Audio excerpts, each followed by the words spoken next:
నాకు తెలవ కడుగుతా ఈ నెవున్న ఉట్టి పుణ్యానికి చంపి వీడియో బొమ్మ తీయటం వల్ల మనకు ఒరిగేదేంటి అని.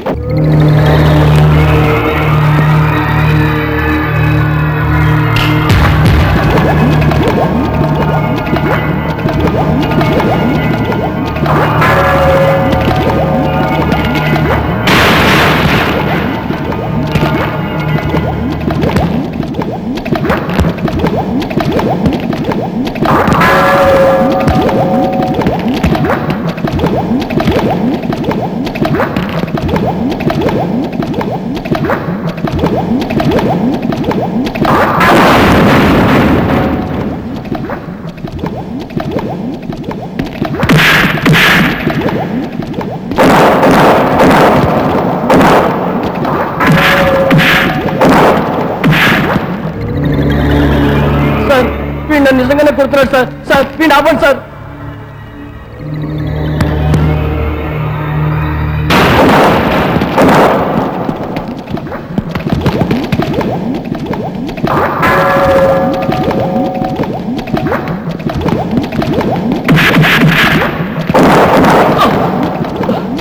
సార్ సినిమాలో హీరోయిన్ చేస్తానంటే వచ్చాను సార్. సార్ నన్ను చంపేస్తున్నాడు సార్.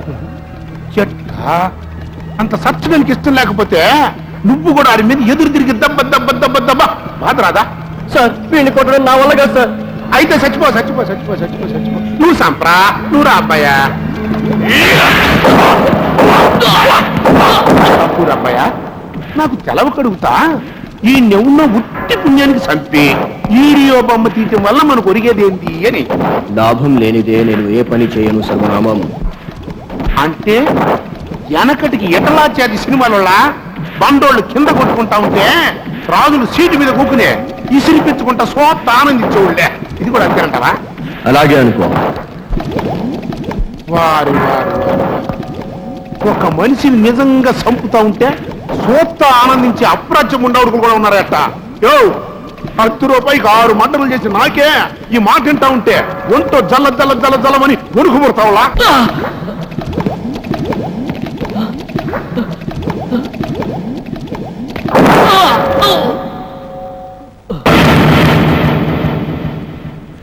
ప్రస్తుత విదేశీ మార్కెట్లో ఇలాంటి చిత్రాలకి విపరీతమైన గిరాకీ ఉంది.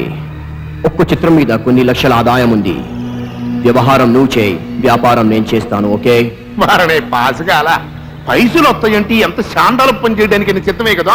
జనక ఇది చాలా అన్యాయం. నేనుండగా వాడిని హీరోని చేస్తావా? నా ఫేసు, నా ఐసు, నా నోసు వాడికన్నా బాగుంటాయి. ఈ విషయంలో నాకు అస్సలు తృప్తిగా లేదు. వారనా కొడక జనక నీ పేసు హీరో పేసే గానీ ఈ బొమ్మలో హీరో చేయడానికి నీ అంత పేసుతో పని పడలా. ఎందుకని చెప్పమంట? చెప్పి తీరాల్సిందే. అటు చూడు. జనక చచ్చిన వీడెవడు? నువ్వు వెయ్యాలనుకోట్లా హీరో పాత్ర అదే ఇది కదా. నువ్వు వేసినవు అనుకో నీ బతుకు అంతే. అంటే అంటే ఇష్యూ అంటరా. క్యాసెట్ ఎప్పుడు ఎక్కడ ఎలా అందజేయాలో చెప్పాను, గుర్తుందా? ఉంది లేవయ్యా. చాలా రహస్యంగా జరగాలి. ఈ విషయం ఏం మాత్రం బయటికి పొక్కినా ప్రాణాలు దక్కవ్. ఎందుకైనా మంచిది క్యాసెట్ తీసుకెళ్లే వ్యక్తి సమర్థుడైన సన్నాజీ అదవై ఉండాలి. అంతే కదా. ఆ విషయం నాకు వదిలే. ఓకే. జనక నాకు కొంత అర్థమైంది. పూర్తిగా చెప్పేసేవరకు నిన్నప్పుడప్పుడు సరదాగా బ్లాక్ మెయిల్ చేసుకోవచ్చు. కడక జనక చేతులు ఆడబాక. నాకేని కోపం వచ్చిందంటే నిన్ను కూడా ఎట్టండి సినిమాలను హీరో చేసేస్తారు. వద్దు, నీ సినిమాలో హీరోగా వెయ్యనందుకు నాకు చాలా తృప్తిగా ఉంది. ఈ శుభ సందర్భంలో ఒక 5000 కొట్టు. ముందు నువ్వు చేతులు కిందెట్టు. No problem. పిలుస్తున్నారు బాబు. Good morning sir. నా సైడ్ అదే గానే. నీ పేరు ఏందబ్బాయా? రాజేష్ సార్. ఓహో, ఏం చదువుకున్నావా? MCom sir. మనకి ఎంకమ్మలో బామ్మలు వద్దు గానే. యో ఓ తూరే ఆ మెట్లు ఎక్కిరా అబ్బాయా. మెట్లు ఎక్కడ సార్? ఎందుక నీ తాతకు తద్దినం పెట్టాలి కదా. చెప్పిన పని చేయరా సుంచమోకన్నాయాల. సార్ మర్యాదగా మాట్లాడండి. మీ దగ్గరకు ఉద్యోగం కోసం వచ్చాను కదా అని మీ ఇష్టం వచ్చినట్లు నోరు పారేసుకోకండి.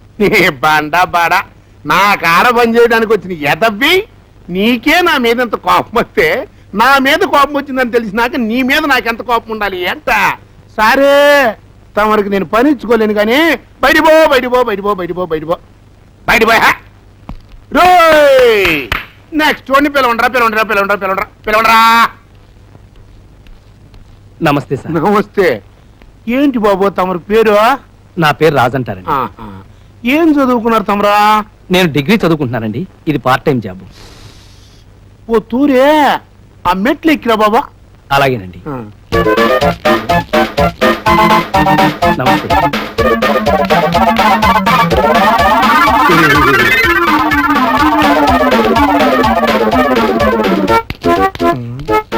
వారని బండబాడ ఇదేందబ్బాయా? మెట్లు ఎక్కిరా అంటే ఎందుకు ఏంది అడగకుండా ఎక్కి దిగి వచ్చేసినవే. మీ దగ్గర పని చేయాలనుకున్నప్పుడు మీరేం చెప్తే అది చేయాలి కదా సార్. ఈ పాసుగాల నిన్ను చూస్తా ఉంటే తిరణాల్లో తప్పిపోయిన ప్రియురాలు పవిత్రంగా తిరిగి వచ్చినంత ఆనందంగా వాళ్ళ. నాకు కావాల్సిందే ప్రింట్ గుద్దినట్టు నీలంటాడే కదా అబ్బాయా. నీకు ఉద్యోగం ఇచ్చేసిన. Thank you sir. ఇచ్చేసిన. Thank you sir. ఇచ్చేసిన. Thank you sir. అవును, నువ్వు ఇంకా చదువుకునే పిల్లకాయవు కదా, అప్పుడే నీకు ఉద్యోగం ఏంది అని. అదొక చిన్న ట్రాజడీ కదా సార్. నేను ఓ పిల్లని ప్రేమించాను. ఆ పిల్లని పెళ్లి చేసుకోవాలంటే 2 కండిషన్స్ ఉన్నాయి. ఒకటి ఉద్యోగం సంపాదించడం, 2 5 లక్షల రూపాయలు క్యాష్ సంపాదించడం. నీ పొంట పడ 5 లక్షల రూపాయలు ఎదురించి పెళ్లి చేసుకుంటావా అంట? ఎవరిని చూస్తే బాగుండదు కానీ ముందు నన్ను వదిలే. నువ్వు ఉట్టి ఎర్రి బోగులాగా ఉన్నావే. చూడు, నా కాడ నమ్మకంగా పనిచేసినావు అనుకో, 5 లక్షలు సంపాదించడం పెద్ద బెమ్మ విజయం కాదయ్యా. రేపు 2 గంటలకి నీతో పని ఉందే. ఒకటి కాలు కొట్టే తలికే ఇక్కడికి వచ్చి జీతం అడ్వాన్స్ కూడా ఇచ్చేస్తా. Thank you sir. వస్తాను సార్. వారిని పాసుగాల కరెక్ట్ గా చెప్పిన టైంకి వచ్చావు కదంటయ్యా. మరి ఇంకెందుకు ఆలస్యమా? ఈ ప్యాకెట్ పట్టుకో. శోభం, నువ్వు డ్యూటీ ఎక్కినట్టేనయ్యా.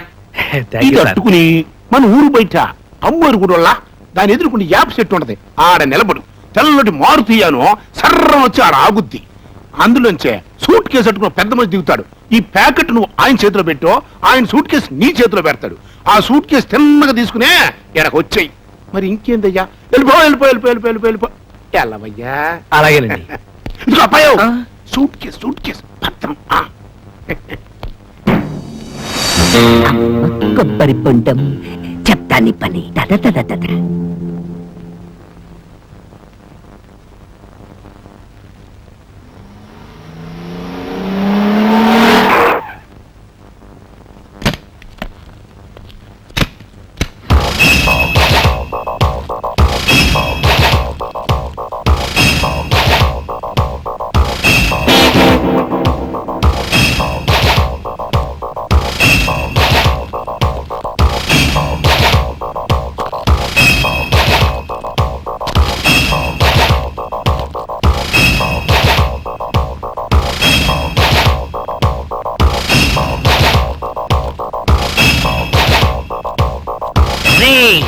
ఆ కొబ్బరి బొండంగాడి చేతిలో ఉన్న బ్రీఫ్ కేసులో 5 లక్షల రూపాయలున్నాయి. మీరు వెళ్లి వాడిని ఇలా గుద్దండి. బ్రీఫ్ కేస్ కింద పడుతుంది. అప్పుడు నా బ్రీఫ్ కేస్ అలా పెట్టి వాడి బ్రీఫ్ కేస్ ఇలా తీసుకుంటాను. వెళ్ళండి. ఓకే. డబ్బులు 2 రకములు. ఒకటి కష్టపడి సంపాదించున్నది, రెండవది ఈ విధముగా సంపాదించున్నది.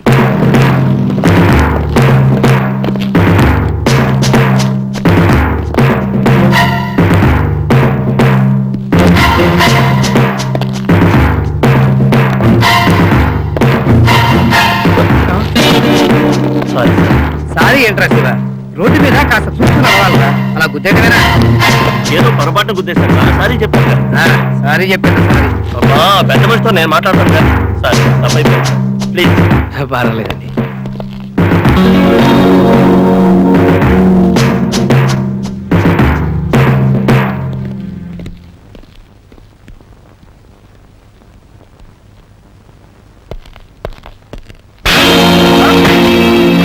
సార్, నా మాట నమ్మండి సార్. వాళ్ళు ఇచ్చిన సూట్ కేసు అలాగే తీసుకొచ్చాను. విఐపి దృఢమైంది, నమ్మకమైంది. నువ్వు సొమ్ము బారెత్తే ఇట్టని సూట్ కేసులో ఇన్ని దొరుకుతాయి మార్కెట్లోనో. నా సూట్ కేసుని సొమ్ముతో సహా నొక్కేసి అట్టని సూట్ కేసు తీసుకొచ్చి నా మొహాన్ని కొడతామంటరా? సొంత ప్రాణాలని రిస్క్ పెట్టి సంపాదించిన సొమ్మురా. ఇచ్చేగా. ఆ డబ్బు సంగతి నాకు తెలియదు సార్. నన్ను నమ్మండి సార్. నమ్మనరా రే. ఇటు డబ్బు ఇంటికడే అక్కడ నొక్కేసి ఉంటాడు గానీ మీరు వెళ్ళి ఎత్తుకోండి. చూడండి, ఒకవేళ దొరకపోతే ఎవరుంటే వాళ్ళని ఎత్తుకొచ్చేయండి. ఎల్లండ్రా. తెలుగు తెలుగు వన్ రమ్మంది తెలుగు వన్